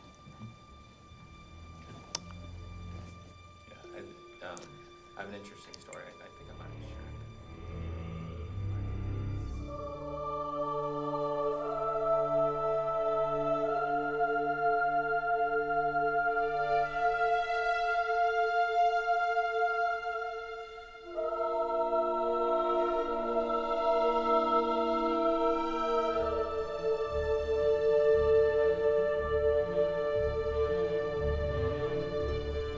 What does this goal mean to you?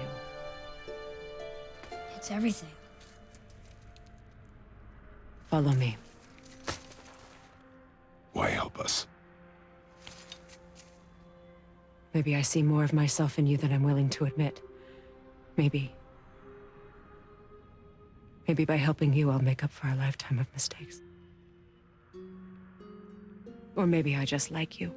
I mean, there's lots of different methodologies on how to be vulnerable in a scene or how to be connected to an emotional scene where your son is basically saying, you ruined my life, I hate you, and I never want to see you again. It was right around the time of, I was going through a divorce, so that wasn't difficult for me to be in a space that was vulnerable and fractured and confused. Like, it wasn't supposed to turn out this way. It's my job as an actress to keep myself in that space of like being permeable and being affected by what's happening in the moment. And so if I can recall what those feelings were like with my ex-husband, then I can understand some of the pain that Freya's going through with someone that she loved and had the best intentions for, but who it's just not going the way that she had hoped. If it hadn't been that, it could have been anything else in my life where there was a goodbye from someone that, you know, abandonment issues. I mean, we know, come on, we're human. We've all got our bag of pain. Oh, that, okay, we'll use that one. Cut! Z-pose, thank you. Clear. Markers down. Oh, just one little marker. Who needs my pinky? Oh, his pinky too.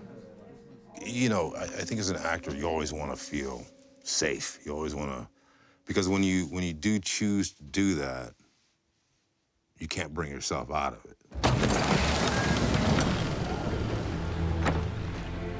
It takes some decompression.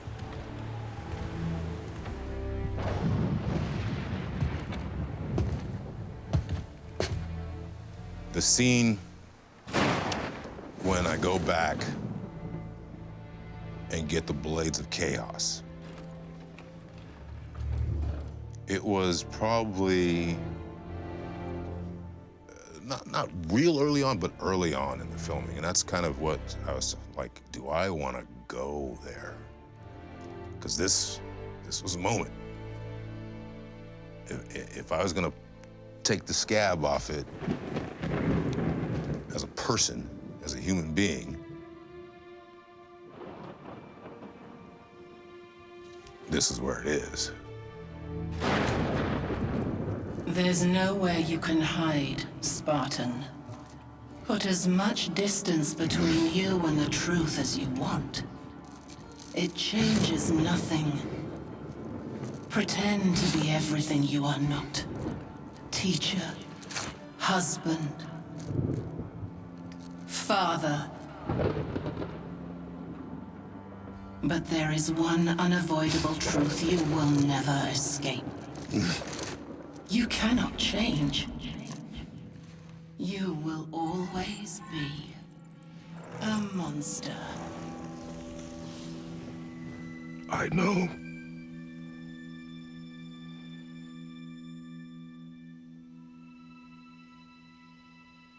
A lot of this performance, for me, is a love letter to my kids. It's an apology.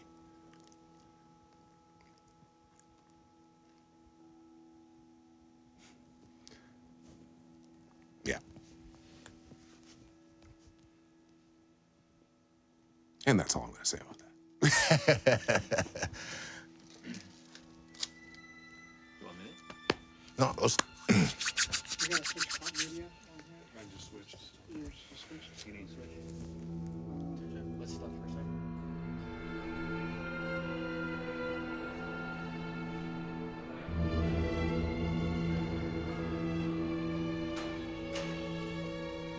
Fuck me, man. I could see it in everybody's eyes that they were just like, we're not gonna make it. And then everyone's still treating it like, you know what? We'll just see. And I'm like, no, like in my mind, I get it. I see what you guys are telling me. I'm not gonna let myself believe we're gonna make the date now. Now I'm just gonna try to adjust to the April. That changes. Well, that means you're not going to Europe next month. No. But February, like that. Yes, it means next month is very hard. But 4 years of a marathon, you don't want to stop running in the last 200 feet.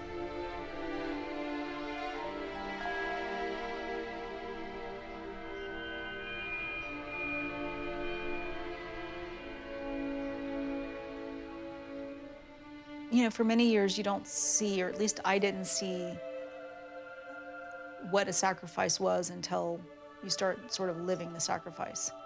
You start feeling the sacrifice, if that makes any sense. We as working parents always wonder and question, do we really spend enough time with our children?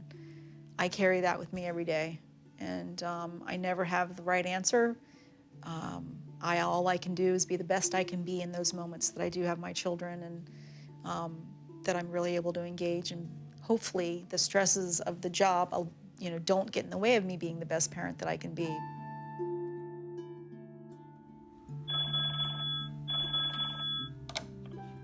Hey, Assad. Hey, how you doing? Happy New Year. Are we still in that phase? I know. Happy New Year phase?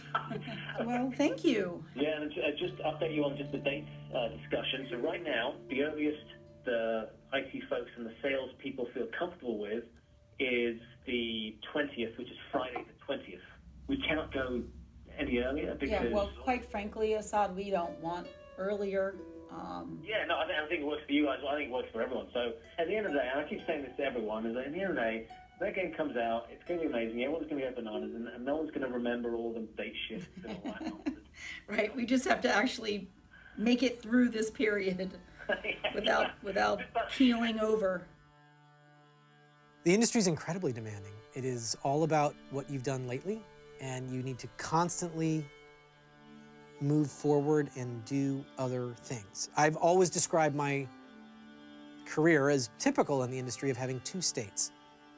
You're either doing everything or you're doing nothing. For me, it's like what being normal is what I struggle with. You know, like taking time off, like why don't we take a vacation or just like any of these things. Just even saying them, it's like, what am I saying? It's so alien to me. And I think it's, you know, I'm feeling it. It's time to take the foot off the gas a little bit. Thank you for all your hard work, for serving quality and excellence, even with the entailed personal sacrifice, staying true to the vision, even at points when things felt uncertain. As a team, we're on course to deliver something pretty magnificent. And it's because each and every one of you and the passion you bring every single day. FQA submit has moved to March 9th. And gold and release to manufacturing moves to March 15th, which pushes the game's release from March 13th to April 20th.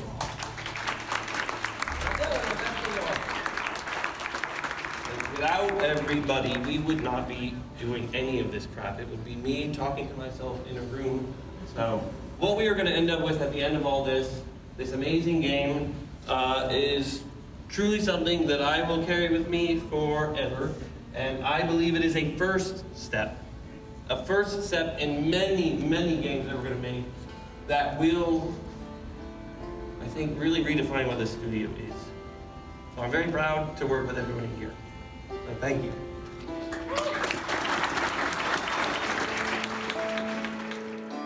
Again, thank you for all your hard work. I know we have still a push ahead of us.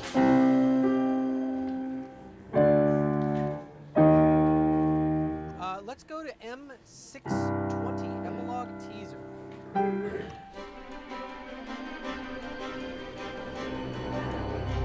We are supposed to be going gold today, so now we're gonna go see if Yumi has any idea of whether or not we're making a disc today.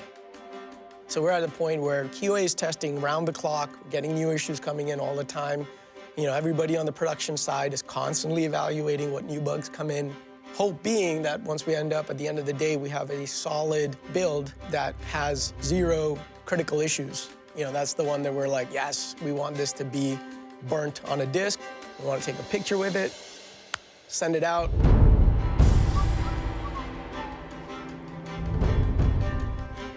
This is it. I mean, this is still, for me, officially the first game that, you know, I will ship. And I've been here for 5 years, and it's, you know, it's like a big legacy.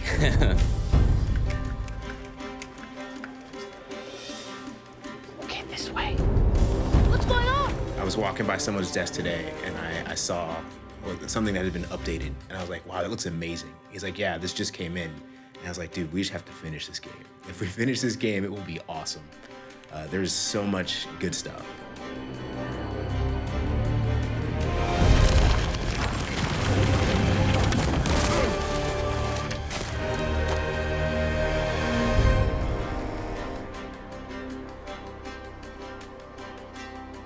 Oh. She's not here. Yumi, you were not here when I stopped by. I am sad. There you go. That way she'll know that someone's looking for her and they're sad. All right, this way. Well, here she is. Yumi Yang, we found her. We just left you a note that said, I am lost without Yumi Yang. All right, this way. Go run, Raph. Run, Raph. Dun, dun, dun, This is so exciting. It feels like we're doing something. Oh my gosh, I want to press the button. Which one do I press? How can I screw this up? Just this? That's it? The whole thing, it just says right. Yep. There it is. Stand here and watch a progress bar. It's gonna take a little while. A little while, like how long? Give me an estimate. Probably about an hour. Dude, I'm not gonna stand here for an hour. Yeah. That's crazy. There it is. A lot of disagreements and a lot of passion went into making this blank disc. For all of you watching, this is how we used to play games back in the 90s. This is a weird, like, retro experience. It's so analog. Yes. Look at that logo. It's beautiful.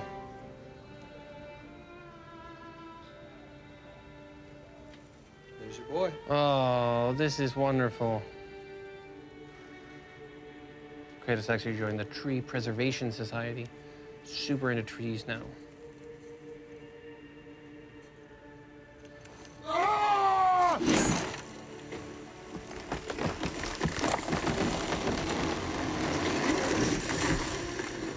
This tree is a metaphor for the franchise of God of War. And at the very beginning of the franchise, we chopped that fucker down so that we could chop it up and then carry it around and then burn it.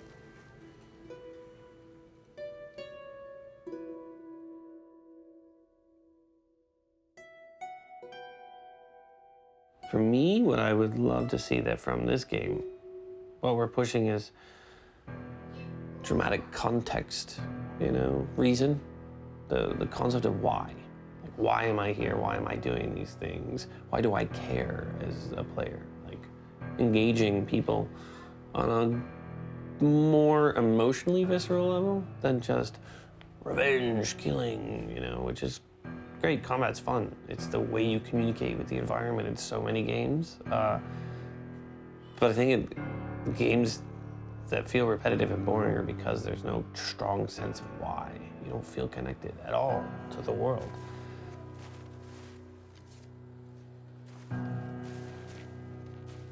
Broken quiver will slow your draw. Pain we endure. Faulty weaponry we do not. This will do for now. Good? Good. Go.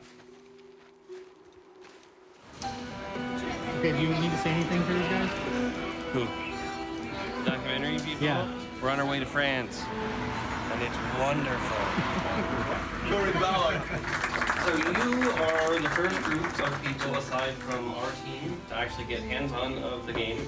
So this is a very exciting moment for all of us.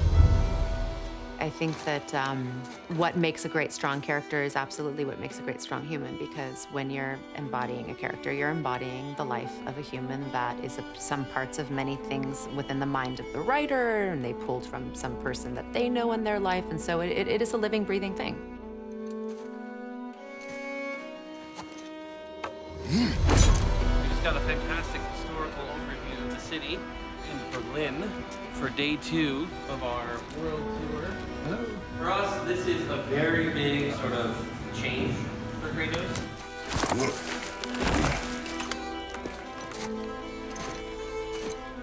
Yeah, there were times when my wife was holding the camera and FaceTiming a basketball game so I could watch it while I was at some corporate offsite meeting or something like that. You just do what you have to do. You know, we all, as a family, had to balance. And were there struggles? Were there tears? Of course there was, but that's life. You get through it, and we're all still around, and everyone kind of grew from those moments. That was the last. All right, let's do this thing. Never played a God of War game, but what's exactly the nature of Kratos? That's a very good question. What is the nature of Kratos?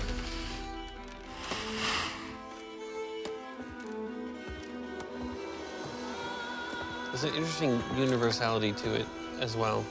The idea of, even if we don't have kids, we were kids ourselves at one point.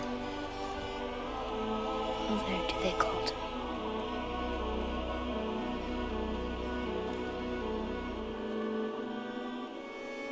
Mother, do they call to me? So this game, God of War, this iteration is probably the most personal project I think I've worked on in my entire career. Yo diría que este God of War es el ejemplo más personal de Y dar también las gracias al equipo de Santa Mónica Studios por estar aquí con nosotros.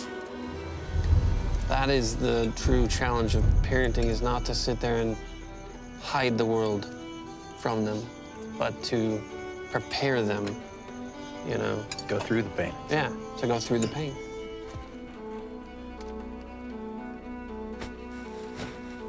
Find your way home. You are free. And for me, I think as a writer, the most interesting challenge is to take a character that you have made intentionally an anti-hero and actually turn them around.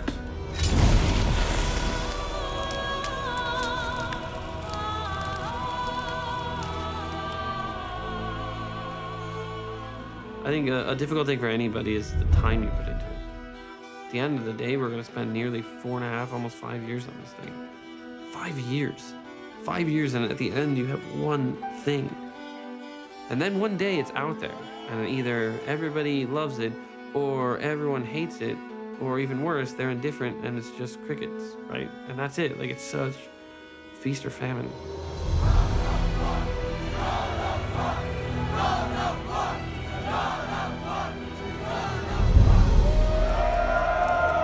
We have great jobs, we're not complaining. But there is a sacrifice, you know, and, you know, we would question, like, is this worth it? I'm excited. I'm not sure how he goes from Greek mythology to Norse mythology, but I'm interested to see how it happens. Normally we know him as an angry, aggressive person, but I mean, I think it changes good sometimes in a sense, you know? I wasn't okay with it until my kid said, Dad, we know. We know why you were working. We know why you missed stuff, you know?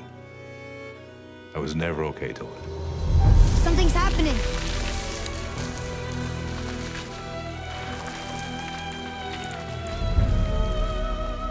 It's smaller. So this right here represents 5 years worth of work going gold.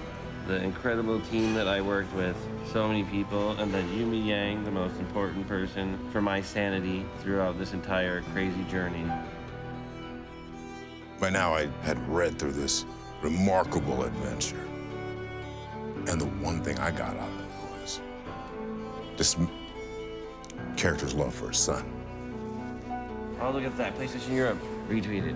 PlayStation retweeted. Oh, seriously. That's us. The first time we met the world serpent. But how? Art reflects life, reflects art, reflects life. And that's why we have it, so we don't feel so alone. So we see these stories, whether they're folklore, mythology, made up or real, is because this thing called life is interesting and confusing, and it's wonderful and it's horrible. And it's all these things. And here we are. From the beginning, it was, you know, we have the potential to make a defining game, and, you know, to this day, I say we have the potential to make a defining game. All these drawings. This is our story.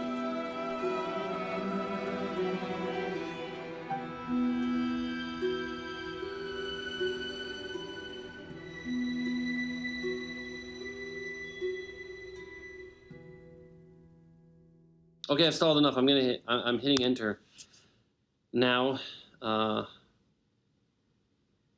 And thank God it's not on the front page, so I can stall just a little bit more.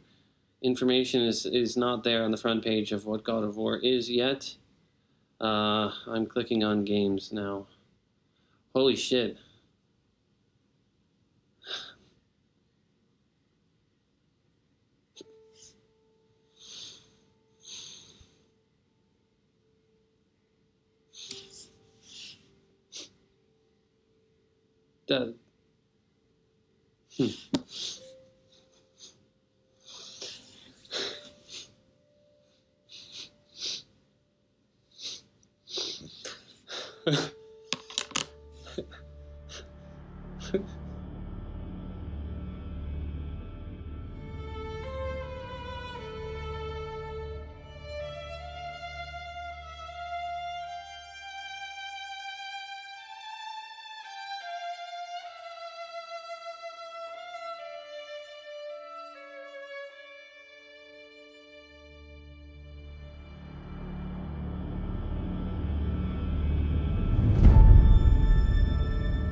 success is not guaranteed.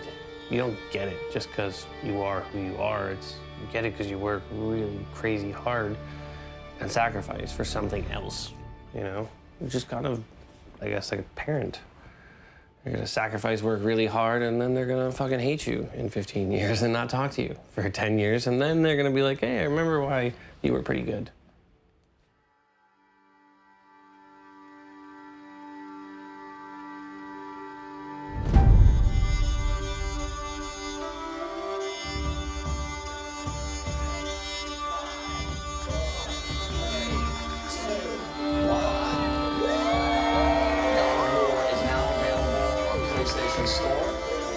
This game is big. This is a big, big, special, great game. God of War is back on PS4. This game changes the franchise in a number of huge ways. It's a bold and risky move, one that paid off in spades as one of the greatest games of all time. God of War is a masterful composition of exceptional interlocking parts. Santa Monica Studio is taking us all to Valhalla. There was a lot of fucking doubt on this project, but it was you people every day coming in and doing what you do that made this a reality. The game is a masterpiece. One of the most well thought out and well paced games in quite a long time. Hands down, game of the year. What I want the takeaway to be is like, wow, this was necessary. This was interesting. This was different. This was engaging. This game is just fucking incredible. God of War doesn't just feel like the next step for the franchise, but the entire video game industry. Yes. Ow, you're so Yes, I've been waiting to do that. We're joined by Cory Barlog. Cory, of course, is the creative director of God of War. The father-son dynamic is obviously... Yeah, I mean, obviously that's the beating heart of the game. I wouldn't say I had any doubts about if we could do it, because the talent at the studio is absolutely amazing. And there are people here that won't let this game fail. I consider myself one of those. I do this because I want to make something beautiful, and I want everyone to see it. Ah, this game already got me in the feels. How did that even happen? Oh! I stunned one. Yes!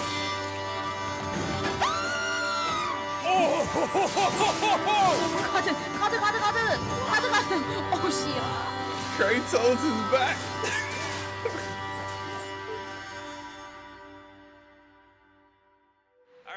And the game award for Game of the Year goes to God of War.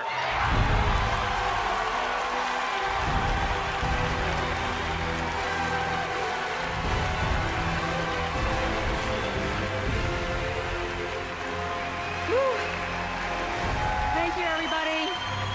I want to thank my children and all of the families throughout the God of War team, and you guys, the fans around the world. Together, we all dream big dreams. Thank you, everyone.